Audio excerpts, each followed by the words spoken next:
આપી છે.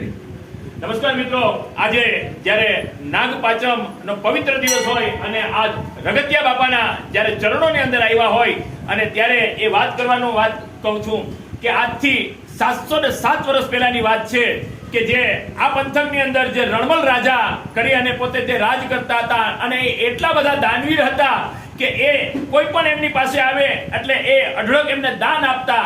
આ વાત જ્યારે જામનગરના રાજવીને ખબર પડી ને ત્યારે એણે કીધું કે આ નાનકડા એવા પેઢાવડા ગામની અંદર આ રણમલ રાજા જે દાન કરે છે, એક કામ કર.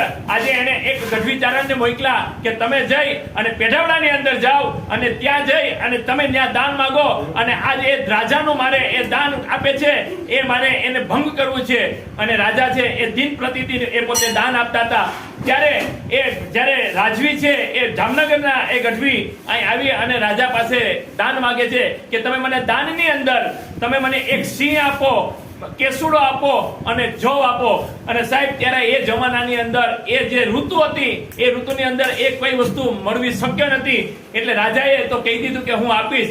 રાજાએ કીધા પછી એ પોતે ખૂબ ચિંતામાં હતા, રાતના સૂઈ ન શક્યા. પણ એ રગતિયા દાદાના તેઓ ભગત હતા એટલે એમણે આ દાદા પાસે આવી અને કીધું કે મારેથી આ દાન દેવાઈ ગયું છે. એટલે પોતે તલવાર કાઢીને પોતાનું શીશ દેવા માટે તૈયાર થઈ ગયા. ત્યારે આકાશવાણી થઈ કે તું ગભરાઈશ નહીં, સવારના વેલા તું એમને બોલાવી લે. અને સવારના વેલા એ જ્યારે એ ગઢવી આવે છે અને ત્યારે એમણે કીધું કે આમાં સિંહ છે ને એ સામેના ખાડામાંથી તેમણે કાન પકડી અને એણે સિંહ આપ્યો હતો.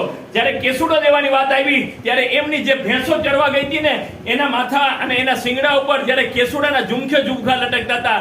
આ બે અને ત્રીજું સદ અહીંથી આ જે મંદિર છે ત્યાં એક પાટ હતી, એ પાટ ઊંચી કરી અને ત્યાંથી જવ પૂરા કર્યા હતા.